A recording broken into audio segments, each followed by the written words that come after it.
ipapatherapy sa fish. Hindi ko makakita. Nasa po yung ganito ko. Pag po ako na yun. Lower back.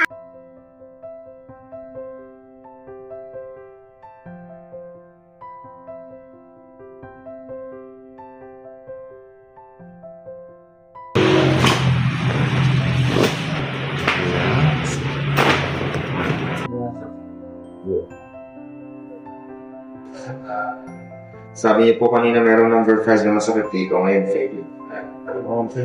Kung number 5 kanina, ilan na? Wala naman. 2. Sabi niyo kanina, itong portion na to merong number 8 kapag nakaganto kayo ngayon. Mabait na lang. 5. Sabi niyo po kanina merong number 6 na pain, ngayon po. Yung mga na lang. No. Sabi niyo po kanina merong number 5 na masakit, ngayon po. Po. Wala na? Dito sa kapit? Ganun po. Wala na? Ito. Kamusta naman po ang pakiramdam after ng therapy? So, Mas gumaan ba yung iyong pakiramdam? Mas umalwan? Yung sa pananakit ba? Kamusta? medyo nawala na po. Okay, good. After